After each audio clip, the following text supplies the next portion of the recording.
Hello and welcome to Rathod Science Academy. Today in this session we are going to see very important articles which appeared in our today's Hindu newspaper. So let's get started with our discussion, guys. And today in our newspaper there are very less number of articles which are there from our examination point of view, and let us see those articles from deep.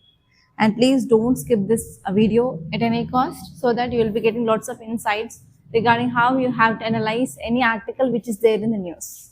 Okay, let us see the first article, guys. See the title. Title says, RTI Act will not restrict disclosure, says Minister. So what is the keyword? Keyword is RTI Act. So what is RTI Act? Right to Information Act. So let me write the keyword here. Right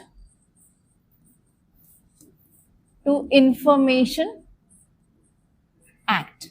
So in which year it came into existence? 2005. So the key word of this article is Right to Information Act of 2005. So in which subject you'll be seeing this, guys? So from GS paper to under this governance, you will be seeing this topic. And apart from that, even in your GS paper 4, in probity and governance topic also, you'll be seeing about this Right to Information Act.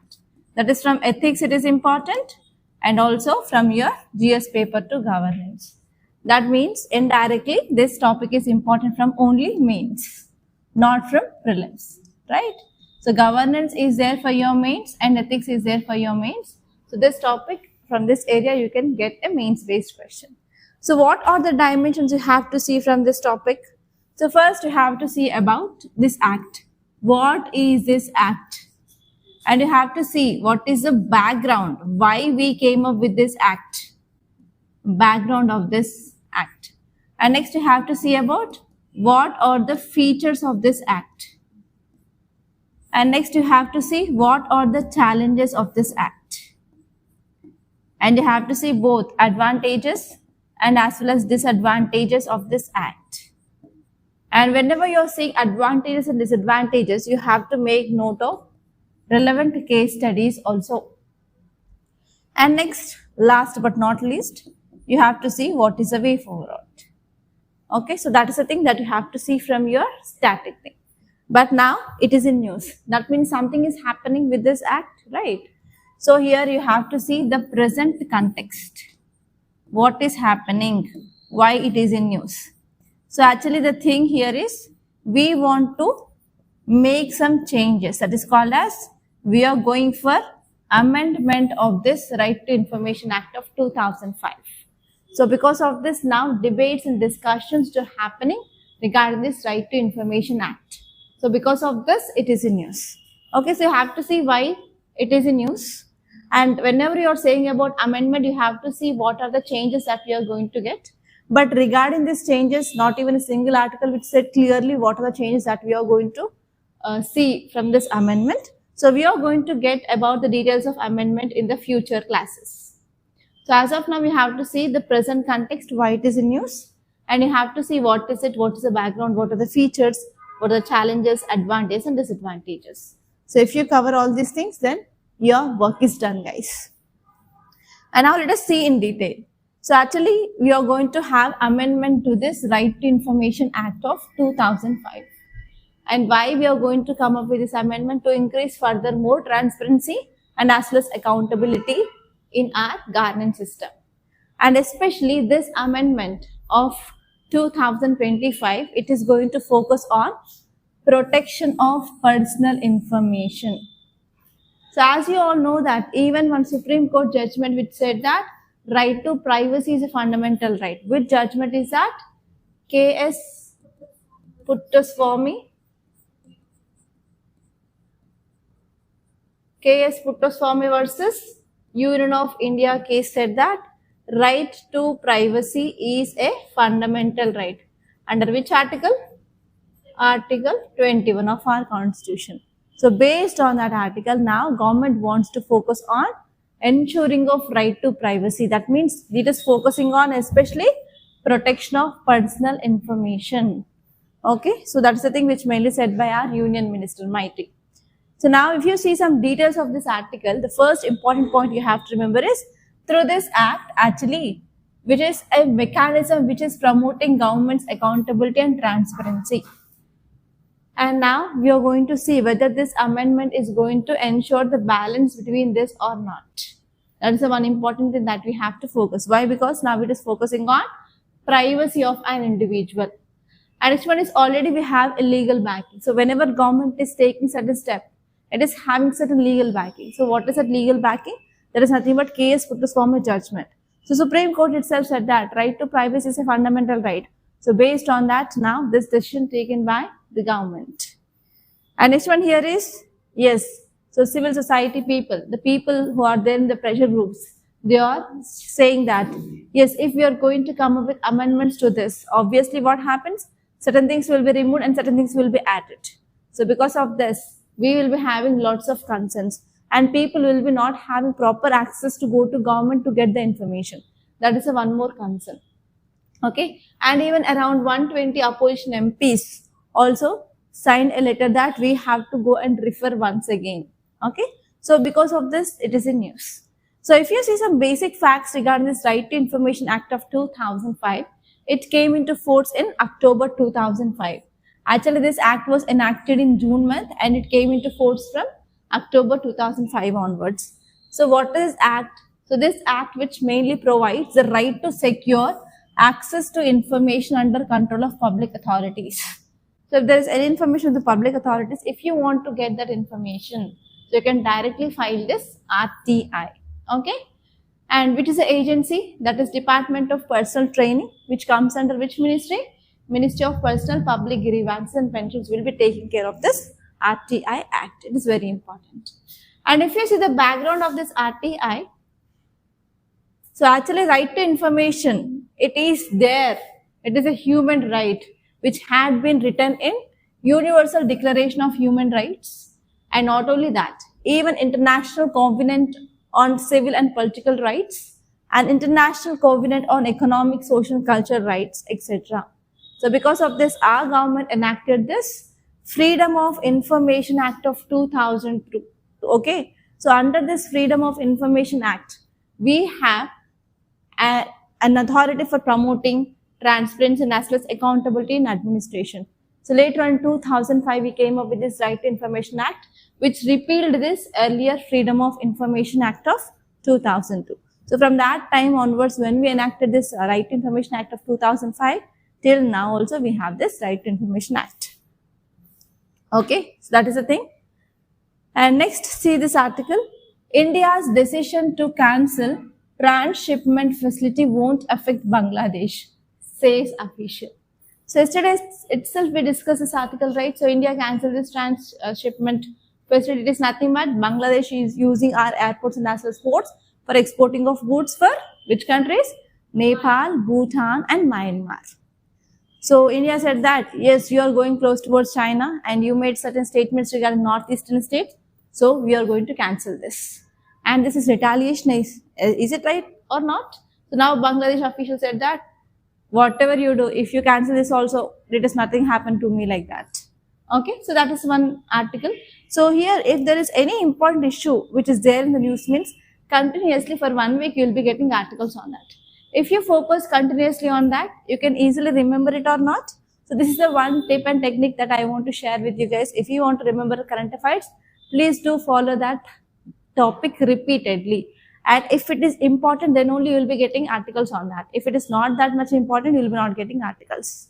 Okay, so this is the one thing that you have to see. And next article, see it guys. BSF plans IED detection drive along India-Pakistan border areas in Punjab. Okay, so recently, did we discuss any article regarding securing of India-Pakistan border? What is that article is about? Electronic system installation which we are going to do along this India-Pakistan border to secure our border so that we will be not having the threats, right? So that is a thing which is recently we discussed, right? So now again one more article, that is BSF is planning IED detection drive along Indo-Pakistan border areas in Punjab.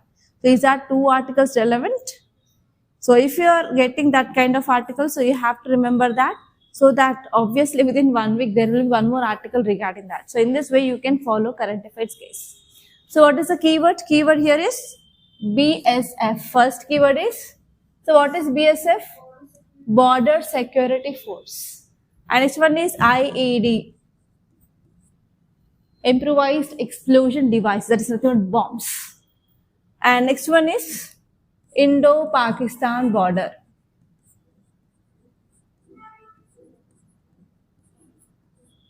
So there are the three important keywords in this article. So where you'll be studying about BSF, guys? In our internal security subject, which comes under GS paper 3, you will be seeing this BSF, where especially we have threats across our border. So you'll be studying about our border securing forces. So there you'll be studying about this BSF. So where it is guarding, it will be guarding Indo-Pakistan border and as well as Indo-Bangladesh border. So this article is talking about which border? Indo-Pakistan. Okay, IED nothing but improvised explosive devices. So normally when you study about Naxalism or Maoism in our country, so there also you'll be saying about this topic. And even whenever talking about the security threats also, we'll be having the security threats by using this bombs. Okay, so it is also from your GS paper 3 under internal security. And Indo-Pakistan border, again internal security will be studying. And next one is from IR, from GS paper 2. So if you're talking about this Indo-Pakistan border, what you have to see? First you have to see about states which are sharing boundary. So now which state it is talking about in this article? Punjab state. Okay, and next you have to see about what are the challenges we have. So what challenges we have along Indo-Pakistan border? Terrorism we have, infiltration we have, this kind of bombs we have. And next one is arms trafficking, drug trafficking is happening. And next one here is attacking of our bases and even using of drones, that is unmanned aerial vehicles. So all these are the important challenges that we have. Okay, you have to see about what challenges we have. And next you have to see what are the steps taken by our government so far, especially Ministry of Defense. So what are the steps taken by our Ministry of Defense to border our or to secure our borders? And next you have to see about role of BRO, that is nothing but Border Road Organization, so which is responsible for development of infrastructure and which kind of infrastructure which had been developed along this Indo-Pakistan border, that you have to see. And recently if there is any statements in news regarding this Indo-Pakistan region, so you have to see that statements for sure. Okay, statements. And next from BSF point of view, you have to see about some facts when it came into existence.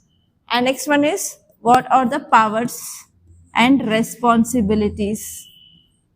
Okay, so see this. So from this BSF, there is also a chance of getting your prelims based question here.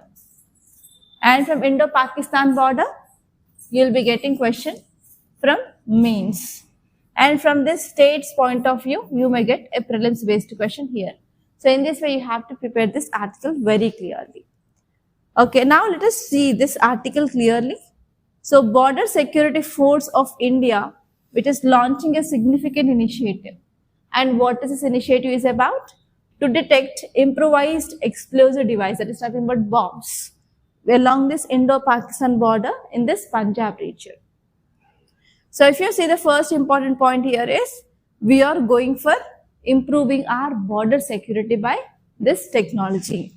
And next one here is, actually if you see in Punjab frontier, around 20.3 kilometer stretch has been reassigned to Jammu Kashmir frontier because there is increased threat along this Pakistan, in this region, especially in this Pakistan India border, especially in this Punjab region. So we are having increased threat. So recently what happened, 20.3 kilometer stretch of this Punjab, which has given to this Jammu frontier. And next one here is actually BSF, which is responsible for guarding of this Indo-Pakistan border. So especially we have around 2,289 kilometers of border between India and Pakistan. Who are guarding here? That is BSF. And this one is, they are also going for massive sanitation operation. So in this Punjab frontier, they are going for identifying of these IED discoveries. And this one here is, they are also using some sniffer dogs also, so that they will go for advanced detection technology in this region. And even they are also trying to control this infiltration issue through this drones also. So they are using drones for arms trafficking and as well as drug trafficking in this region. And even they are using this technology for identification of these drones also. That's the thing. And if you see some facts regarding this BSF, it was raised in year 1965 after Indo-Pakistan War. And actually it is one of the central armed police forces which comes under Union of India, and this will be controlled by Home Ministry. So normally we have Army, Navy, Air Force, they will be under control of Ministry of Defense.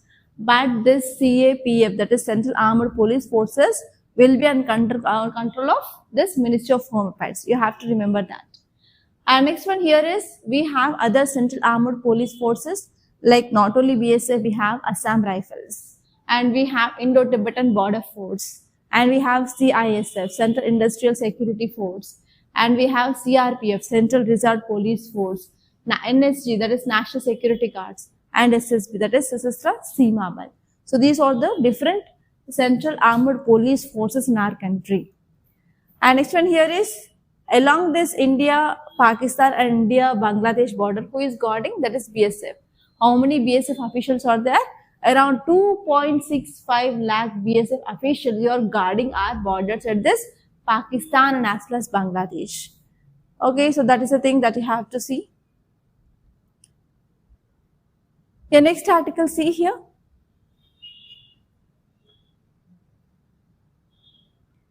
Title says, India and Japan explore ways to expand tourism. So what is the keyword here? India-Japan relations or Indo-Japan relations. Indo-Japan relations. So from which subject you can say this, guys? From GS paper to under IR, International Relations. So what you have to see, first of all, you have to see about Japan. So whenever you are seeing any country, as I said, first you have to see about what is the economy of that country, right? So whether it is developed than India or not, obviously it is developed country, right? So you have to see economy of Japan is dependent on what? And next one, you have to see about what are the challenges faced by Japan. So what are the problems with Japan, guys? So we have problem of earthquakes. So very frequent earthquakes which happens in this Japan because of Pacific Ring of Fire. And next one here is old age. So old age population is increasing or not? That means they need who? They need the working age population. And next, other things, any other problems which are faced? The problems from common enemy factor is China. So if you see the challenges, can you identify in which areas we can focus to improve relation? That means, for example, if earthquakes are happening more frequently, so which kind of technology that we can suggest for Japan? Already Japan is very developed, they will not accept our recommendations, but even though. And this one is old age population is increasing. That means India is having very huge demographic dividend, so that we can send our demographic dividend to Japan, so that in return we can also expect remittances. And this one is China. China is one of the common factors of cost for different countries. So it is also one factor which will unite India and Japan together, right? And based on the economy, if you identify the economy of Japan, so we can expect something help from Japan, right? Okay, in that way you have to see, first of all, what is that country, what is the economy of that country, what are the problems of that country. Okay, very important thing that you have to focus. And next important thing you have to see is map. Okay, so if you see this Japan, whether it is a landlocked country or whether it is island nation, it is island nation, right? So you have to see the important islands of this Japan. And you have to see from north to south and as well as south to north. So actually the question which appeared regarding this geographical location of this Japan in your UPSC prelims. So you have to see that. Okay, and now very important, you have to see history. So when India and Japan had started relations. So if you read in modern history time, in that modern history also one famous personality of India is having relation with Japan. And they also established one army called as INA. Yes, that is nothing but Subhash Chandra Bose. So that means even before we got independence, we have some relations with Japan. So you have to see that kind of history. And next you have to see important areas of cooperation. So where India and Japan are cooperating together. For example, we have Quad, that is Quadrilateral Dialogue Grouping, which is a grouping of 4 countries. We have India, Japan, US and Australia. You have to see that. And even though if it is a good friend also, sometimes we will be having small issues.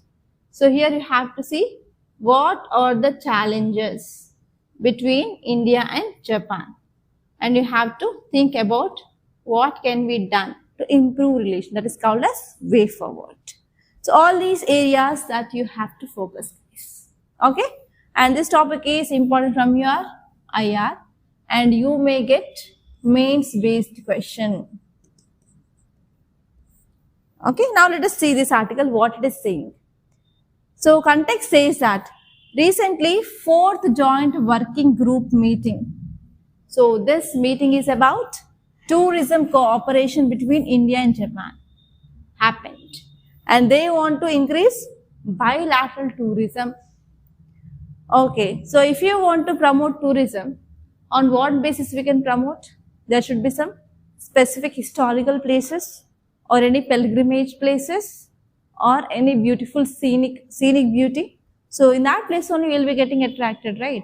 For example, normally if you want to go to tour, which places you will be select? Himalayas, that is for enjoying of nature and see about the landscape. And apart from that, pilgrimage centers like Tirupati, Kasi, Varanasi, Kedarnath, Badrinath, Buddhist tourist site, everything, right? And apart from that, we have lots of historical places. For example, you have Taj Mahal, we have Red Fort, okay, we have Qutub Minar, we have Himalayan Top. So lots of historical places.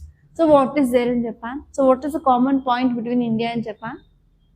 The common point between India and Japan is Buddhism. Okay, so in that area, here they want to promote tourism between India and Japan. Okay, so if you see the first important point that you have to remember is they want to promote Buddhist sites because India and Japan, they have shared culture, shared heritage, especially spiritual connections between India and Japan regarding this Buddhism. And this one is they want to encourage Japanese students to visit India for improving of culture diplomacy and as well as educational enrichment. And this one is we want to improve air connectivity also. So if we are increasing the air connectivity, then only we can promote tourism. If there is no proper ways of mode of transport, can we ensure the movement of people? No. So we want to first improve air connectivity. Okay. And next one here is we are going to increase the number of flights, better schedules of flights, and especially direct flights between the key cities. So normally if you want to go to another country, we have to halt in one place and we have to change our flight, right? So what happens because of this, time waste will happen, and even sometimes there is increased cost of flights. So rather than that, if you are having direct flights, if you get into the flight and you will be getting down in other country, right? So that people will be showing more interest for this direct flights rather than going for halting. And this one here is they're also focusing on improving of private sector in this understanding tourism development. And this one here is bilateral commitments are going to come up so that they want to strengthen the bilateral ties. Okay, so that is the thing that you have to remember. And now let us see the next article. See the title, early screening for gestational diabetes can ensure healthy future for mother and child. So here the keyword is diabetes, DM, diabetes mellitus. So it is caused because of which hormone? Lack of insulin. It is caused because of lack of one hormone called as insulin. So which organ produces this insulin? Pancreas. So where is pancreas present? So if you say this is stomach, you know this is stomach, right? So below the stomach we will be having leaf-like one organ. This is called as pancreas. And this pancreas will be releasing this hormone called as insulin. Not only insulin, one more hormone called as glucagon. Insulin and glucagon, they are the two hormones which are released by pancreas. And what is the function of this insulin? Insulin will convert sugar into glycogen. So what does this glucagon do? Opposite function. Glycogen is converted into sugar. So here, whenever you are having full meals, sweets, everything, what happens? So there will be increased blood sugar level. So if you are having blood sugar level, is that good? No. So we have to convert it into storage. Our storage sugar in our body is glycogen. Okay, so whenever you are doing fasting, for example, you and your mother got fight and you started hunger strike in your home. Then at that time, do you need energy, right? At least to sit or at least to shout against your parents or anything. So here, whatever the storage which is there in your body, glycogen, that will be converted into sugar by this hormone called as, glycogen is converted to sugar by this glucagon. So these two are the hormones which are released by your pancreas. So what happened in this diabetes mellitus is, insulin is sometimes not produced, sometimes produced but resistance which happens. Okay. So here, based on this insulin amount in your body, we have how many types of diabetes mellitus? 3 types. So first one is type 1 and next one is type 2 and third one is gestational diabetes mellitus. In type 1, what happened? No produce. Your pancreas got failed. Okay. So here there will be no production of your insulin at all. And in type 2, yes, insulin is produced. Insulin is produced, but insulin resistance happen in your body. Okay, your cells are not reacting to the insulin, that is called as insulin resistance. Because of that, sugar is not converting into glycogen. And next one is gestational. Gestation is nothing but during pregnancy time. Because of food cravings, whatever they see, they'll try to keep in their stomach, right? So because of this, what happens? Excess amount of sugar will be there in your blood. That is called as gestational diabetes mellitus. So whenever there is more amount of sugar in your blood, in that condition where you are holding a baby, that is nothing but fetus in your womb, is that right? No. This condition is called as diabetes mellitus. Whenever there is gestational diabetes mellitus, it will be not only causing harm to mother, but even sometimes it will be causing harm to the baby. So here, because of this, whenever you are going for this antenatal checkup, that is before your delivery checkups, every month they will be calling for sure. So in that, they will be constantly monitoring your blood sugar levels. So if there is no monitoring of blood sugar levels, have you ever seen some women during this pregnancy time, they will become very, very fat, very, very huge weight gain will happen. And even after one's delivery is done, women will be like increasing of weight which happens, right? Only the very, very rare cases, women, they lost weight after their delivery. But in the most cases, you can see before pregnancy, after pregnancy reels also. And they'll be trying a lot for decreasing of weight. But unfortunately, that doesn't happen for me. I'm very, very fortunate for this. Yeah. And even many people, they'll be also asking the same question. So how did you maintain the weight? So didn't you gain the weight? So even in my family also, only I'm the one who is maintaining the proper weight after my delivery, everything.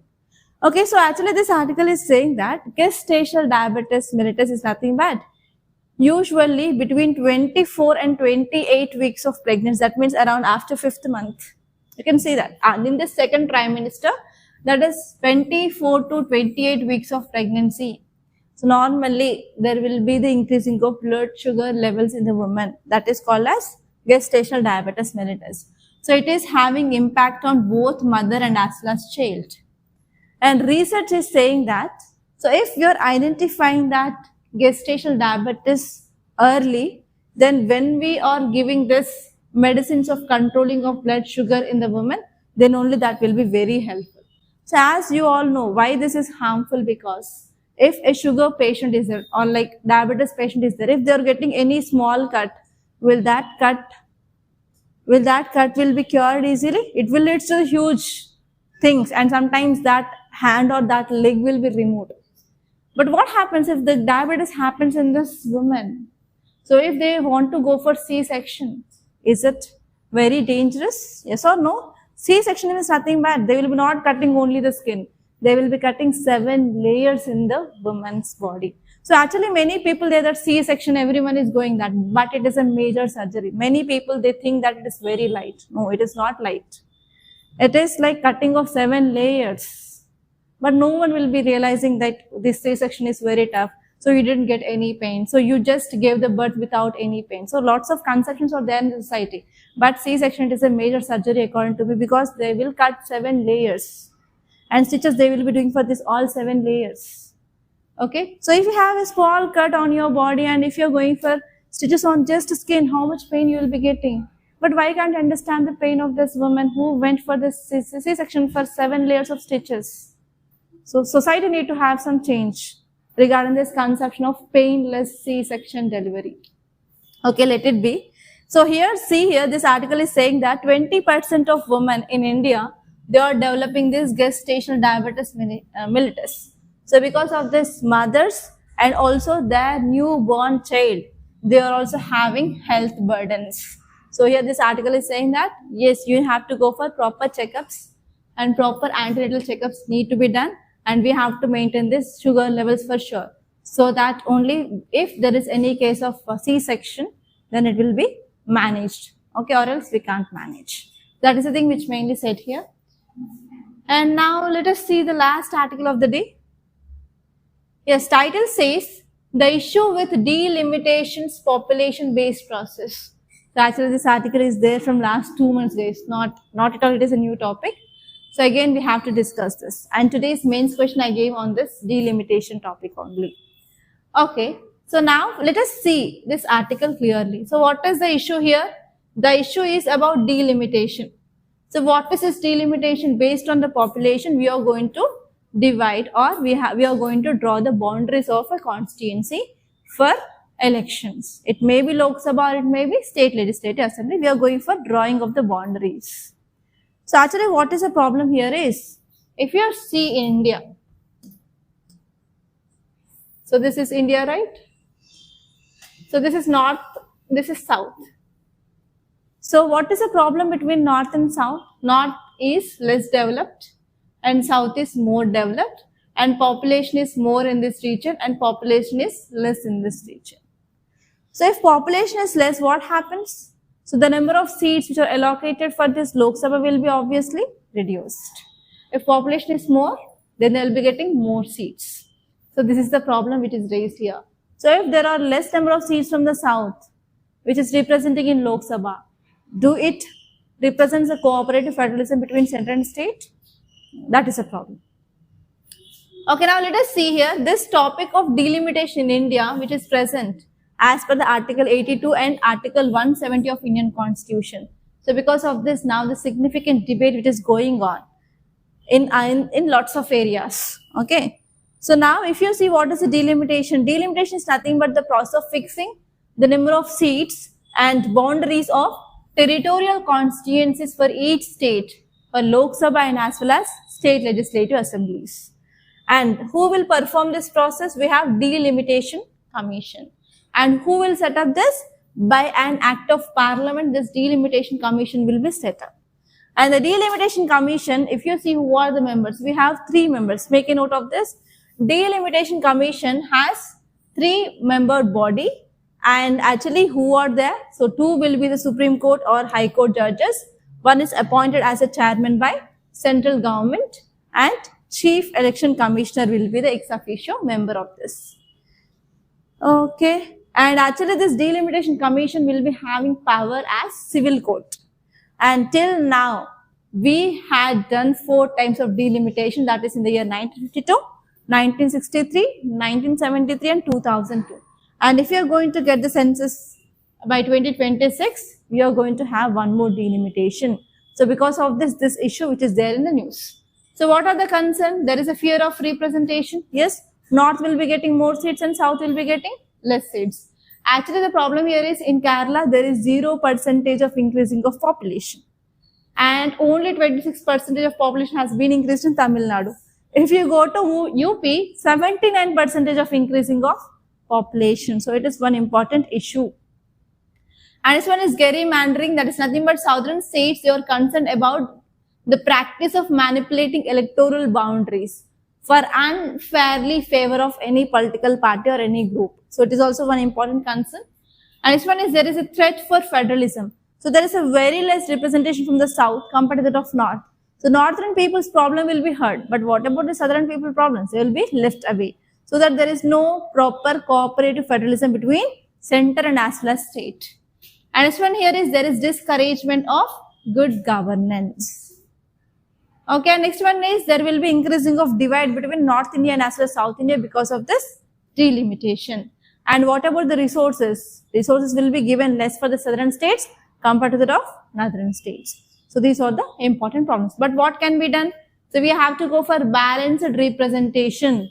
So no state should lose its existing seat share. So we have to come up with a proper formula. And next one is we have to go for proper resource allocation. So here we have Finance Commission, right? We had the 16th Finance Commission. So 16th Finance Commission devolution should use a formula so that it is protecting even southern states from financial disadvantages. And next one is we have to go for proper consensus building also. And we have to go for bicameral strengthening. So we have to provide greater representation to southern states in Rajya Sabha so that we can counterbalance any Lok Sabha seat reductions. So like that, we have to take certain measures. Okay. So these are some important articles that appear in our today's in the newspaper. So by this, I'm concluding, guys. Thank you so much for watching. And if you really like this class, hit the like button. And please do share this class to your friends. And don't forget to subscribe to Rathore Science Academy.